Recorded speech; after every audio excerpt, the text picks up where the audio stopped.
el retroperitoneo, donde vamos a ver los riñones, uréter y glándulas suprarrenales. El intestino delgado en promedio mide 6 metros, puede medir unos centímetros más, unos centímetros menos, y se divide en 3 porciones, ¿no? Los primeros 25 centímetros se denomina duodeno, que significa 12 dedos, ¿no? Más o menos es la longitud de 12 dedos.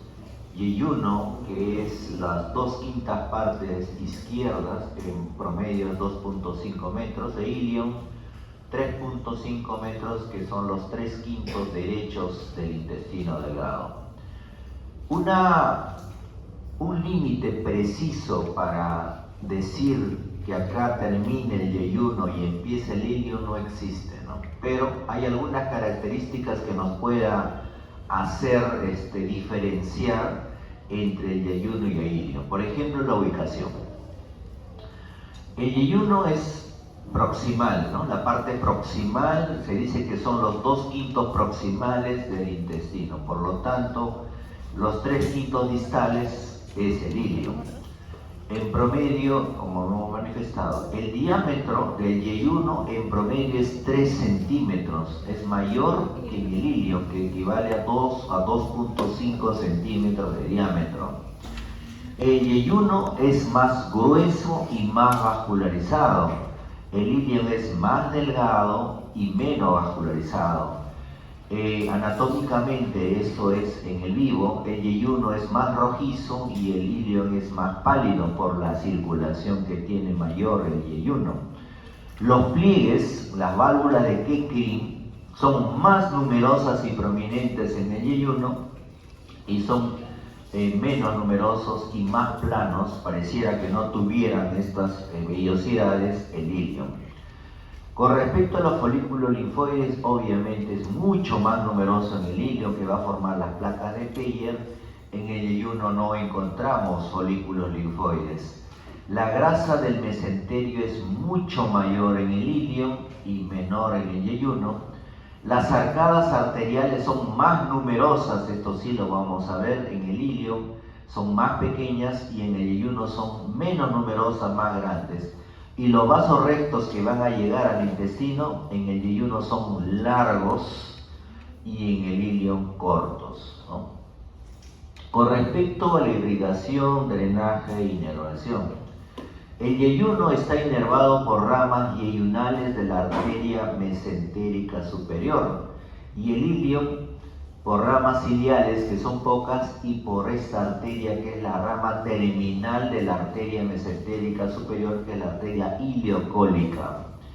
Las arcadas arteriales, ya hemos visto, son pocas y grandes en el yeyuno, en el ilion son múltiples y pequeñas. Los vasos rectos son más largos, en el ilion más cortos. El drenaje venoso en el yeyuno va a drenar en la vena mesentérica superior, al igual que el ilion. Con respecto a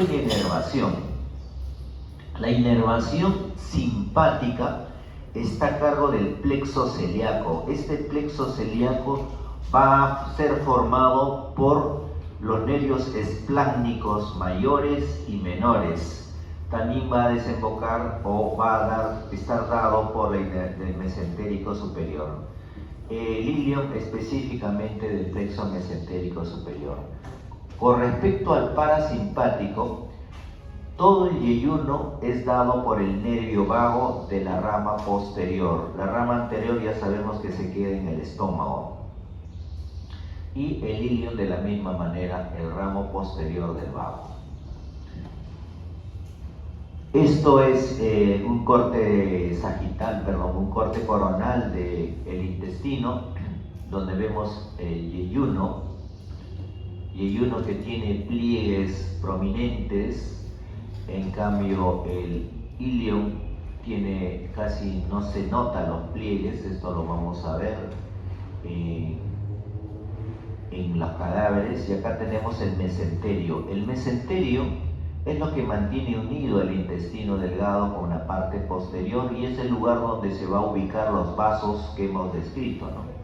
Las arterias ciliares, las arterias yeyunales, y que son ramas de la mesentérica superior, que son ramas de la aorta. Esta es la vena cava inferior, ¿no? Aorta, vértebras.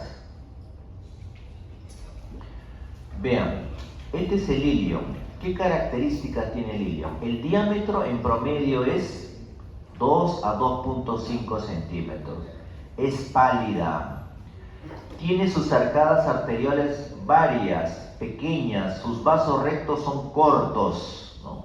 Vean, estas arcadas arteriales tiene varias arcadas y vasos cortos, vasos rectos cortos.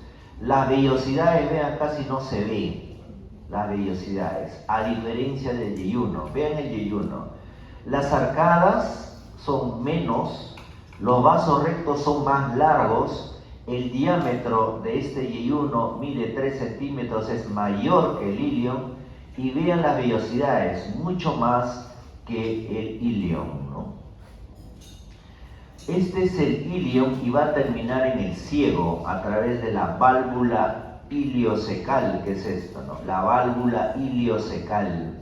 Esto es el ciego, primera parte del colon. El apéndice veremiforme, que tiene acá un orificio donde hay una válvula que se llama la válvula de Gerlach, ¿no? Que su obstrucción puede producir una apendicitis aguda. Esto es la válvula iliocecal, también denominada válvula de Bowing, ¿no? Que es la entrada del ilion al ciego.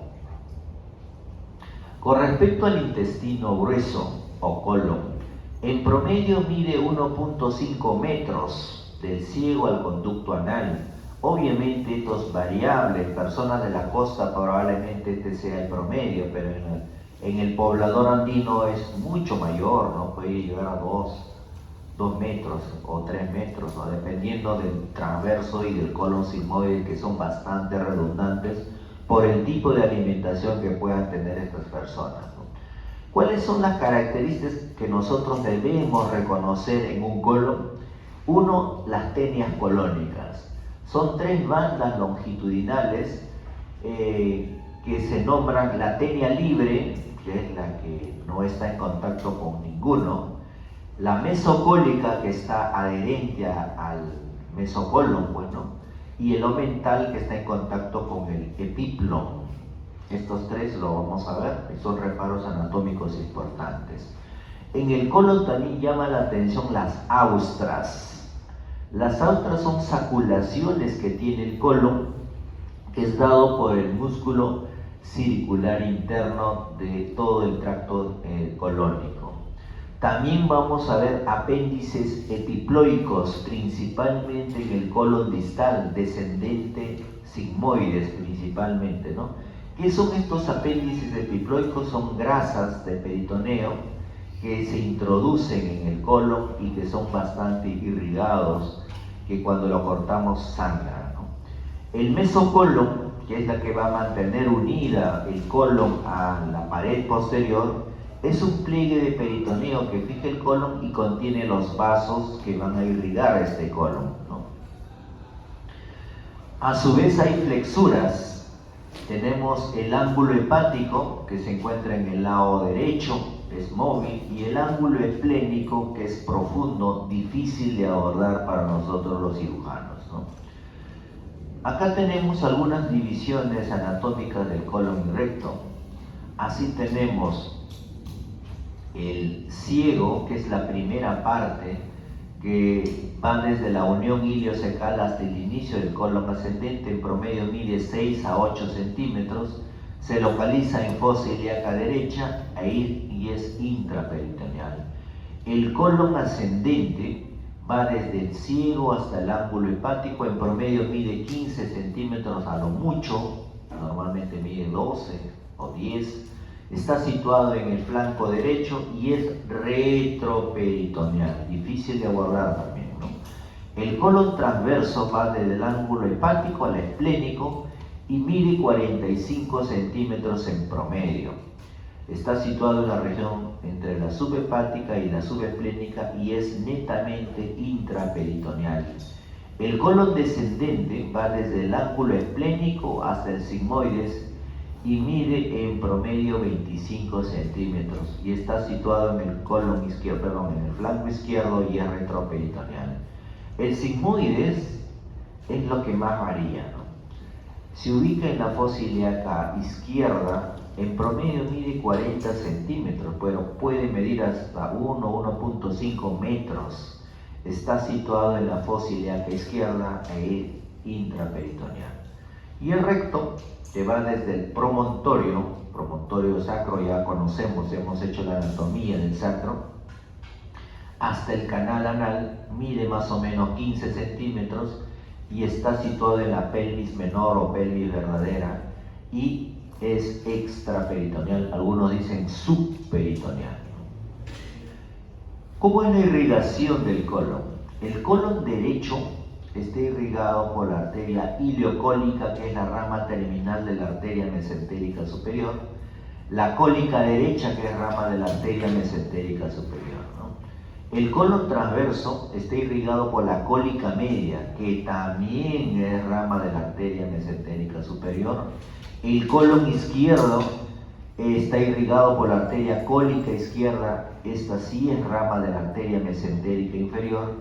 El colon sigmoides, irrigado por 4 a 5 ramas sigmoideas, que son ramas de la arteria mesentérica superior, y el recto está irrigado por la arteria rectal superior, rama de la arteria mesentérica inferior, pero también por la arteria rectal media e inferior, que son ramas de la ilíaca interna, también llamado arteria hipogástrica.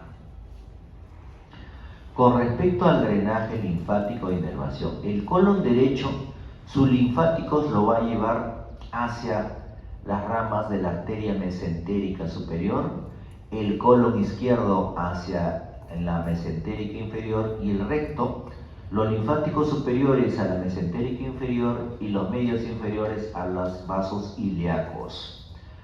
Al igual que en el intestino delgado, tiene una inervación simpática que es inhibitoria, que está dado por los plexos mesentéricos superior e inferior, y la inervación parasimpática es dado por el vago hasta el colon transverso proximal y los nervios espláncnicos pélvicos S2, S4 del colon descendente recto sigmoides.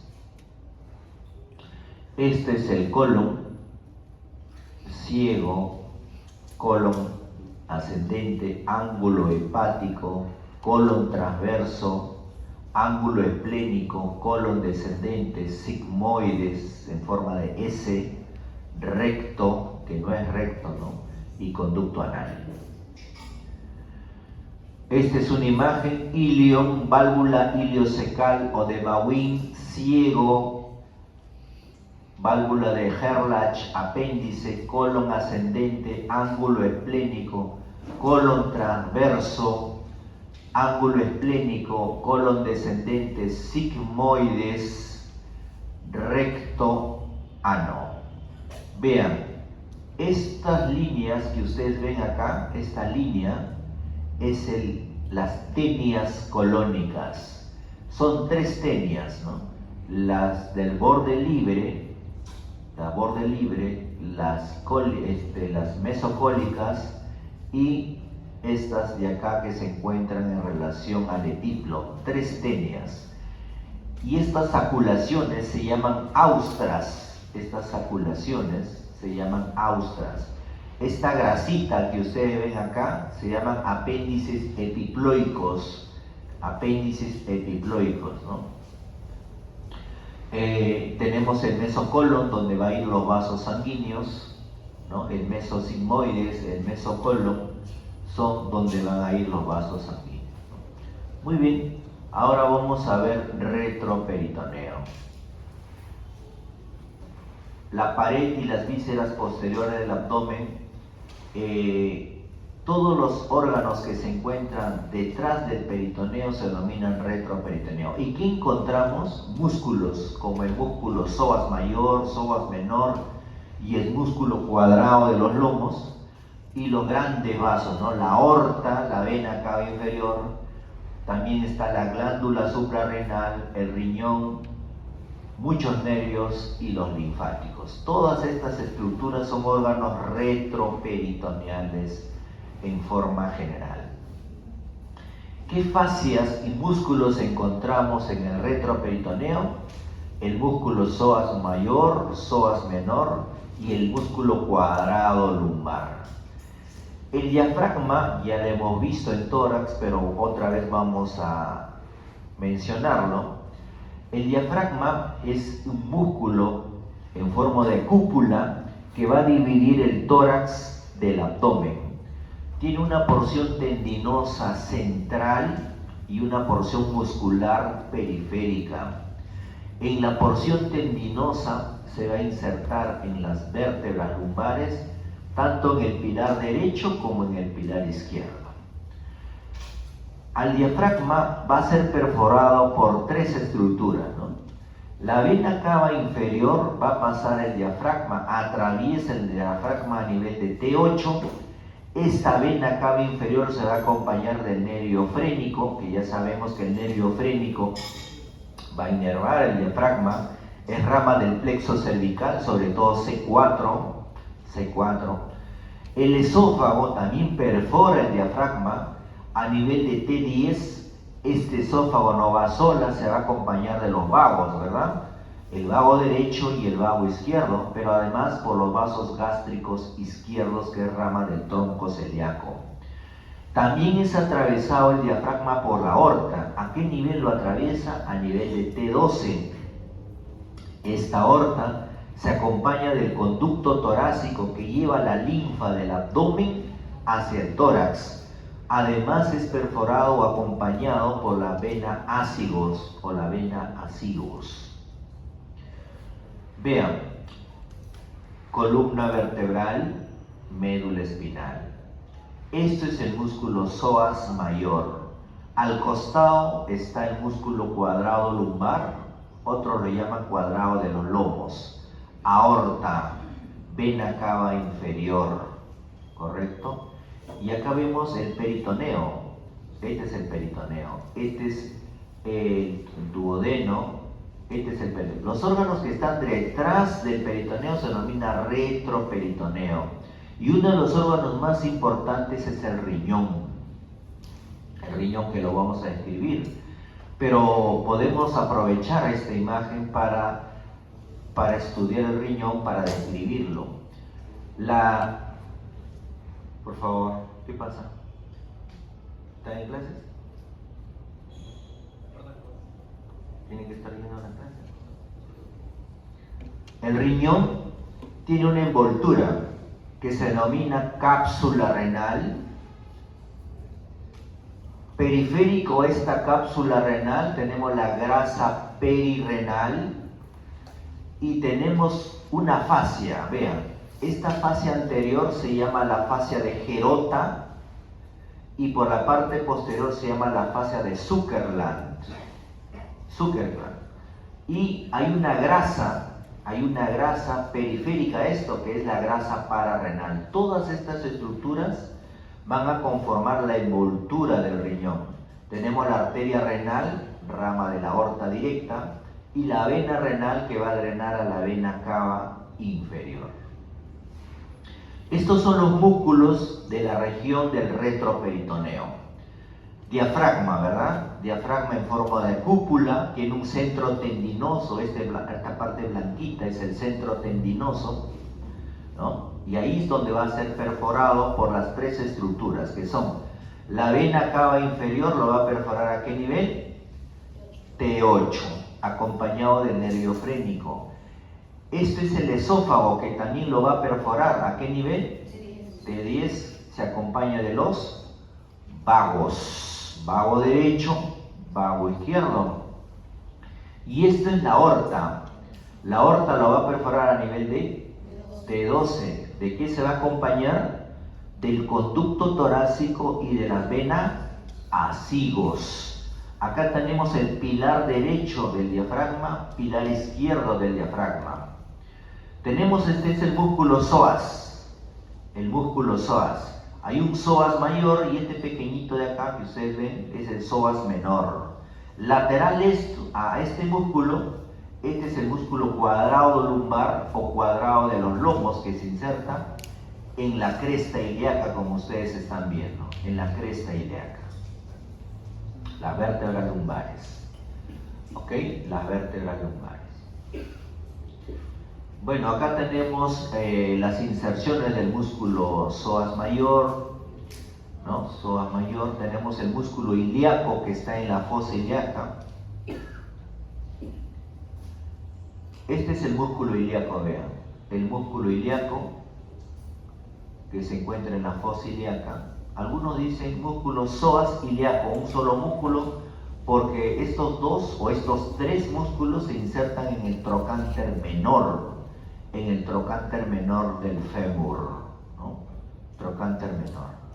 Entonces tenemos el cuadrado lumbar y el diafragma que lo hemos descrito. Muy bien, vamos a ver los riñones. Los riñones son un par de órganos que se encuentran en la región retroperitoneal y que reciben una gran irrigación. Es más, se dice que más del 25% de la sangre que nosotros tenemos, o sea, un cuarto de toda nuestra sangre, que en promedio es 5 a 6 litros, dependiendo del peso, la cuarta parte está localizada en los riñones. Entonces es un órgano bien vascularizado. El riñón, anatómicamente, el riñón derecho es un poco más bajo que el izquierdo. ¿Por qué? Porque el hígado va a empujar el riñón derecho hacia abajo por la presencia de este hígado, ¿no? Y acá lo vamos a repetir, la envoltura renal. La envoltura renal está formada por 4 estructuras. Una cápsula renal que está en contacto con esta víscera, con los riñones. La grasa perirenal, algunos le dicen una cápsula adiposa. Y la fascia renal, que tiene 2 capas. Una capa anterior, que es la fascia de Gerota, y la capa posterior, que es la fascia de Zuckerkant. Y una grasa pararrenal, ¿no? Este riñones se relaciona por detrás con el diafragma, como hemos visto, y los músculos posteriores, que son el psoas y el músculo cuadrado lumbar. Esta relación con las costillas 11 y 12, que son ¿falsas, verdaderas o flotantes? Flotantes, ¿no? Vean, acá tenemos los riñones. En forma de frijol, dicen algunos, mide en promedio la regla de los 3, ¿no? 12 centímetros de longitud, 6 centímetros de ancho y anteroposterior 3, ¿no? 12, 6, 3, ¿no? Es lobulado, tiene un hilio donde va a entrar y salir el pedículo renal. ¿Quiénes forman el pedículo renal? La arteria renal, rama de la aorta, la vena renal, que drena en la vena cava inferior, y la pelvis renal, que va a llevar la orina por el uréter, ¿no? Como vemos, este riñón tiene una glándula en la parte superior, que es la glándula suprarrenal, ¿no? Suprarrenal. ¿Ok? Tenemos los riñones. ¿Cómo está formado el riñón? Ya hemos visto que está envuelto por una cápsula renal, que es tejido conectivo. Si nosotros hacemos un corte del riñón, vamos a ver que está formado por una corteza renal y una médula renal. La corteza renal es la capa más externa y contiene las nefronas, que es la unidad básica anátomo-funcional del riñón, y que su principal función es formar la orina. Esa es la función más importante.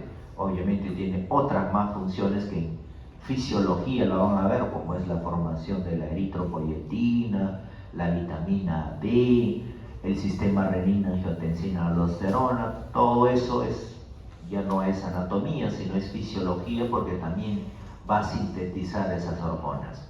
Pero también anatómicamente está formado por la médula renal, que es la parte más interna del riñón, que va a contener los túbulos, que son parte de las nefronas.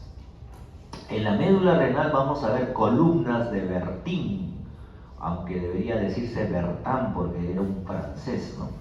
Columnas renales o columnas de Bertin, que van a delimitar las pirámides renales o pirámides de Malpighi, cuyo vértice van a desembocar en la papila renal, donde va a llevar la orina, que va a terminar en un cálicis menor. Los cálices menores reciben los túbulos colectores del nefrón y se van a unir 4 o 5 cálices menores para formar un cálicis mayor. Este cálicis mayor va a drenar en la pelvis renal, ¿no? Y que luego se va a continuar con el uréter. Ya hemos visto lo que es ilio. El ilio renal está formado por la arteria renal, vena renal, por los nervios, plexo mesentérico superior, pelvis renal que lleva la orina al uréter, vasos linfáticos que entran y salen del riñón. Vean, este es el corte que hemos mencionado. Tiene una cápsula renal, cápsula fibrosa, tiene una corteza renal, que es la parte externa, una corteza donde están los nefrones. Tiene columnas renales, esto se llaman las columnas de Bertin, columnas renales, y delimitan estas pirámides. Estas son las pirámides de Malpighi. Pirámide de Malpighi, donde están túbulos que son parte de las nefronas. Estas pirámides desembocan en la papila renal, que desembocan en los cálices menores. Estos son cálices menores. Varios cálices menores hacen un cálicis mayor. 3 cálices mayores hacen la pelvis renal, que va a llevar la orina hacia el uréter. Esta es una imagen tomográfica donde vamos a ver el riñón, ¿no? El riñón, este es el hígado, ¿no? Para notar que es un órgano retroperitoneal, ¿no? Con respecto a los uréteres en promedio miden entre 25 a 30 centímetros, obviamente va a depender del tamaño, de la talla de la persona. Tiene un diámetro entre 3 a 5 milímetros y se va a extender desde la pelvis hasta la vejiga, ¿no? Tiene 3 segmentos los uréteres. Un uréter abdominal que va desde la pelvis hasta la línea arqueada, que es la división entre la pelvis falsa y la pelvis verdadera. Un uréter pélvico que se encuentra desde la línea arqueada hasta la entrada a la vejiga. Y un uréter intramural, ¿no? Que se encuentra en la pared de la vejiga y que actúa como una válvula que evita que la orina regrese de la vejiga al uréter. Histológicamente los uréteres tienen una mucosa que es urotelio, poliestratificado plano, tiene una capa muscular, circular interna, longitudinal externa, y una adventicia que es tejido conectivo. ¿Qué capa no tiene? La submucosa no tiene, ¿no? ¿Qué otro órgano no tiene la submucosa? La vesícula biliar, ¿no? Esas son preguntas de posgrado todavía, ¿no? Muchos se olvidan de esta parte histológica para entender la fisiología, ¿no? Estos uréteres tienen 3 estrecheces normales, ¿no? En 3 lugares se estrecha el uréter y es más, en esos 3 lugares se puede impactar un cálculo ureteral que son muy dolorosos, ¿no? ¿Cuál es la primera estrechez? La unión pielo-ureteral. Entre la pelvis y el uréter existe una estrechez. Cuando el uréter cruza los vasos ilíacos, existe otra estrechez. Y cuando entra a la vejiga, es la tercera estrechez. Hay 3 estrecheces de los uréteres, anatómicamente hablando. ¿Cómo es la irrigación y la inervación de los uréteres? El uréter, por ser un órgano bien largo, 25 a 30 centímetros, tiene una irrigación un tanto distinta, ¿no? El uréter superior, ¿no? Que se encuentra en el abdomen superior, es irrigado por la arteria renal y la arteria gonadal. La arteria renal es rama de la aorta directo, y la arteria gonadal pues obviamente en el varón es la espermática y en la mujer es la ovárica, también es rama directa de la aorta. El uréter medio, que anatómicamente es en la parte abdominal distal, es irrigada principalmente por la arteria gonadal, algunas veces por ramitas de la ilíaca común o externa. El uréter inferior, que está netamente en la pelvis, es irrigado por la arteria vesical superior, en la mujer por la arteria uterina o arteria vesical inferior o rectal media. Todas estas ramas son ramas de la ilíaca interna, o también llamada hipogástrica. Con respecto a la inervación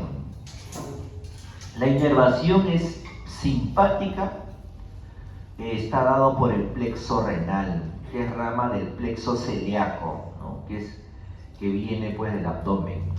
Hay un plexo aórtico que acompaña la aorta y un plexo epigástrico superior e inferior. Todas estas son un conjunto de nervios que van a llevar la información simpática.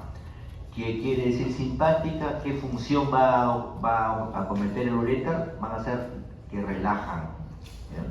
Igual que en el digestivo. En cambio, el parasimpático obviamente van a contraer para los movimientos peristálticos del uréter para que la orina se mueva de proximal a distal. La parte parasimpática, como casi todo en el cuerpo, es dado por el vago, ¿no? Vago, pero con unas pequeñas ramitas en la parte distal por los nervios esplácnico-pélvicos a cargo del plexo sacro S2, S4. El uréter duele muchísimo, sobre todo cuando hay obstrucciones como cálculos, y esa información es llevada por las vías aferentes viscerales, que son nervios somáticos que está a cargo de T11L2 de la médula espinal, ¿no? Y estas fibras acompañan a las fibras simpáticas. Muy bien, la glándula suprarrenal, anatómicamente lo vamos a ver en el cadáver, pero realmente más tiene utilidad fisiológica, ¿no? Anatómicamente, ¿qué podemos decir de la glándula suprarrenal? Que la glándula suprarrenal derecha es en forma de pirámide, en cambio la izquierda es en forma de semiluna, van a cubrir el polo superior del riñón y está rodeado por la grasa perirenal. Ya sabemos qué cosa es la grasa perirenal, que es la continuación de lo que envuelve al riñón, ¿no? Y la fascia renal, ¿no? La glándula suprarrenal derecha está cerca a la vena cava inferior e hígado, y el izquierdo al estómago, al páncreas y el vaso. Esto sí es pregunta, ¿no? Tanto de teoría como de prácticas, que solemos ver estas arterias. La glándula suprarrenal es irrigada por 3 arterias. La arteria suprarrenal superior es rama de la arteria frénica inferior, y la frénica inferior es rama de la aorta directamente. La arteria suprarrenal media es rama directa de la aorta, y la arteria suprarrenal inferior es rama de la arteria renal, ¿no? La glándula suprarrenal es inervada por el sistema nervioso autónomo, simpático T12L2 y parasimpático, como casi todo en el cuerpo, vago. Todas las fibras parasimpáticas, con pequeñas excepciones, es dado por el vago. Vean, acá tenemos la glándula suprarrenal derecha en forma de pirámide, la glándula suprarrenal izquierda en forma de semiluna. La irrigación está dado por la arteria suprarrenal superior, que es rama de la frénica inferior, la arteria suprarrenal media, que es rama directa de la aorta, y la arteria suprarrenal inferior, rama de la arteria renal. Entonces, esa es la irrigación de la glándula suprarrenal. Otra imagen de la glándula suprarrenal, en este caso izquierda, en forma de semiluna. La inervación está dada por el plexo renal, por el plexo aórtico, que va a llevar la información simpática, y por el vago, que va a llevar la información parasimpática. Vean acá el riñón, la glándula suprarrenal está dado por la inervación inervación del tanto el ganglio celíaco mesentérico superior, ¿no? Mesentérico superior. En el retroperitoneo, aparte de músculos, psoas mayor, psoas menor, cuadrado lumbar, está el riñón, con todo lo que hemos visto, está la glándula suprarrenal, pero también está este gran vaso, ¿no? La arteria más grande del cuerpo humano, que es la aorta. La aorta en el abdomen va desde el hiato aórtico, que ya sabemos que perfora el diafragma a nivel de T12, y va a ir hasta L4, donde se va a dividir en la ilíaca común derecha y ilíaca común izquierda. Esta aorta abdominal se va a dividir en arterias viscerales impares, arterias viscerales pares y arterias parietales que van a la pared, como dicen, ¿no? Ahí tenemos, vean, las ramas principales de la aorta, ¿no? Acá tenemos las arterias frénicas inferiores, rama de la aorta, el famoso tronco celíaco. ¿Cuáles son las ramas del tronco celíaco? La arteria gástrica izquierda, la arteria esplénica y la arteria hepática común. Luego tenemos la arteria suprarrenal media, vean, la arteria suprarrenal media. Luego tenemos a 1 centímetro, tenemos la arteria mesentérica superior. De ahí a los costados tenemos las arterias renales, derecha e izquierda, las arterias gonadales, testiculares u ováricas, y acá tenemos la arteria mesentérica inferior. Acá faltan en la parte posterior las arterias lumbares, que son 4 a 5 arterias lumbares que va a dar hacia la columna y a la médula espinal. Se va a dividir a nivel de L4 en ilíaca común derecha, ilíaca común izquierda y la arteria sacra media, esta pequeñita que ustedes ven acá. Esta arteria ilíaca común se va a dividir en una ilíaca externa, que luego se va a convertir en arteria femoral, y la arteria ilíaca interna, que es esta, también denominada arteria hipogástrica, que es la que va a irrigar toda la pelvis verdadera, ¿no? Acá tenemos pues el resumen de las arterias de la aorta, ¿no? Las ramas de la aorta. Son viscerales únicas, tronco celíaco, mesentérica superior y mesentérica inferior. Viscerales pares, suprarrenales medias, las arterias renales y las gonadales. Y las ramas que van a la pared, las frénicas inferiores, las lumbares y la sacra media. Por favor, estudien esto, pregunta de examen, para que repasen. Otra vez para repasar, ¿no? La arteria frénica inferior, visceral par, tronco celíaco, impar, único. Tenemos las arterias suprarrenal media, ¿no? Visceral par, mesentérica superior, visceral impar, renal, derecho izquierdo, visceral par, las arterias gonadales, visceral par, la arteria mesentérica inferior, visceral impar, y tenemos las arterias parietales, que son las lumbares, que son 4, la arteria sacra media, ¿no? También tenemos la vena cava inferior, ¿no? Que está al costado de la arteria aorta. Esta vena cava inferior comienza en la unión de las dos venas ilíacas comunes, ¿no? Y se encuentran en la derecha y la parte inferior de la aorta. Ya sabemos que atraviesa el diafragma a nivel de T8 y las tributarias que tiene son paralelas pues a las arterias de la aorta, ¿no? Vean, acá está la vena cava inferior. La vena cava inferior se va a formar por la unión de las venas ilíacas comunes derecha a izquierda.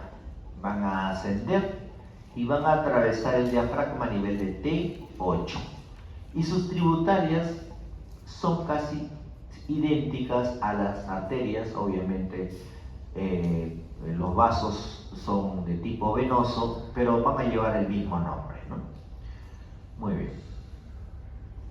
Igual, vena ilíaca común derecha, vena ilíaca común izquierda, vena cava inferior, venas renales, ¿no? Venas renales. vena cava inferior. En el abdomen hay un sistema venoso que es el sistema de la vena porta, que algo ya lo hemos visto, pero vamos a tratar de sintetizarlo. La vena porta lleva la sangre de todo el intestino hacia el hígado. Entonces, esta vena porta drena todo el digestivo hacia el hígado. Está formado por la vena mesentérica inferior, que va a unirse a la vena esplénica, y esta vena esplénica se va a unir a la mesentérica superior para formar la vena porta. ¿Cuánto mide realmente la vena porta? Entre 8 a 10 centímetros, y luego se divide, se bifurca. Entonces, la sangre que abandona el hígado se recogen por las venas hepáticas. Algunos textos dicen venas suprahepáticas, que normalmente son 3, y va a drenar a la vena cava inferior. Existe anastomosis porto, o sea, del sistema portal hacia la vena cava inferior. Son 3 sistemas anastomóticos. Son las venas esofágicas, conecta la vena sigos, que va a drenar. ¿Dónde drena la vena sigos? Pregunta de examen, así o no. Y se acuerdan ya del examen. La vena sigos va a drenar en la vena cava superior, ¿ya? Y va a conectar la vena sigos, va a conectar la vena esofágica, o las venas esofágicas, va a drenar una parte a la porta y otra parte a la vena cava superior. O sea, hay una anastomosis, o sea, unión, ¿no?, del sistema portal con el sistema sistémico, ¿no?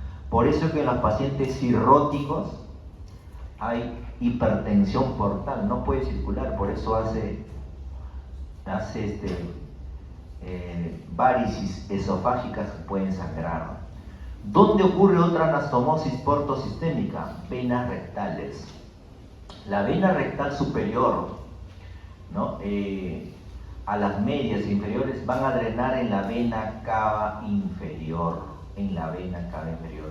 y las venas paraumbilicales, que van a drenar a la vena cava superior, pero también a la vena cava inferior.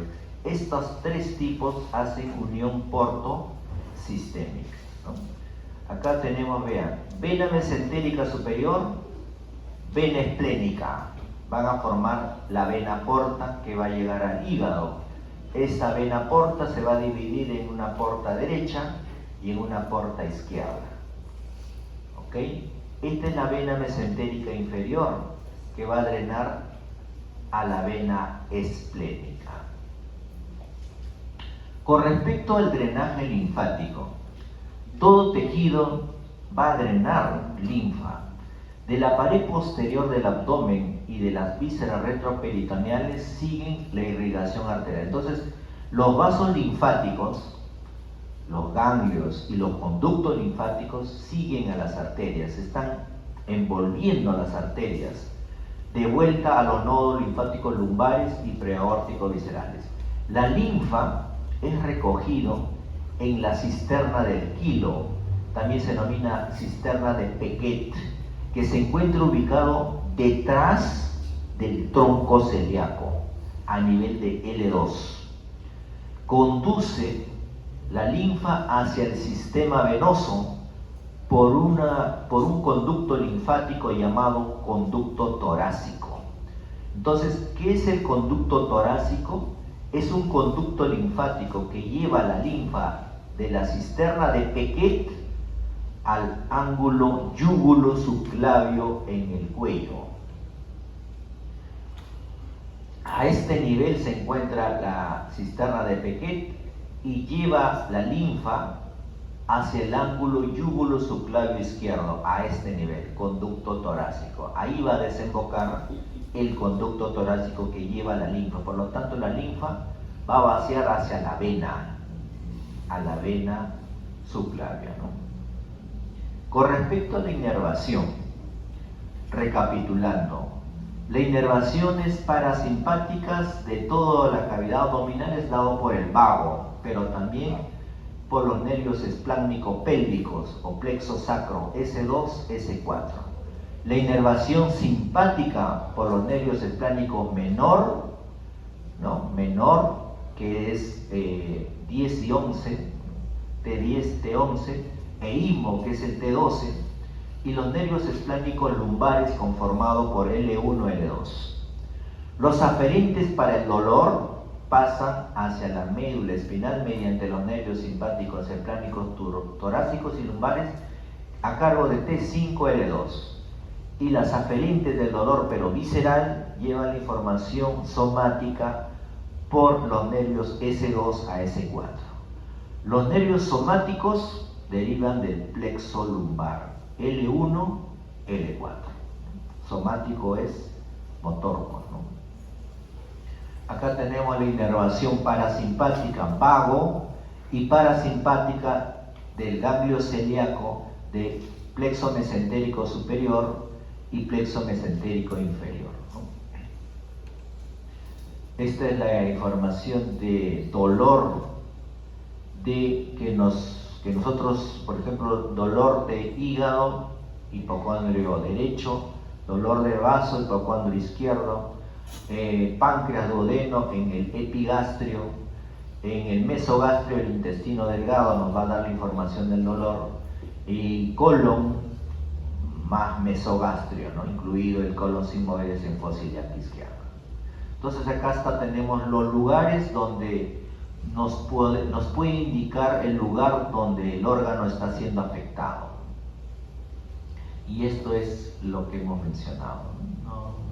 No voy a hacer mucho hincapié en esto. El plexo lumbosacro está formado por el nervio subcostal, pero lo que más nos interesa es el nervio iliohipogástrico e ilioinguinal, que va por el conducto inguinal, y lo que va a inervar los músculos psoas ilíaco son el nervio cutáneo femoral y el nervio femoral que va a formar el van femoral, ¿no? Estos nervios proceden del plexo lumbosacro. Acá tenemos el plexo lumbosacro, vean el músculo psoas, el músculo cuadrado lumbar, el músculo ilíaco, inervados por el plexo lumbosacro. Ahí están los nervios que hemos mencionado, subcostal, iliohipogástrico y inguinal, que van por el canal inguinal. El nervio genitofemoral, bueno, se va al muslo, el cutáneo femoral también. El nervio femoral va a pasar por la zona inguinal conjuntamente con la arteria y vena femoral. El nervio obturador por el agujero obturador y el obturador accesorio, que es inconstante, que no todos lo tenemos, ¿no? Muy bien, ¿alguna pregunta?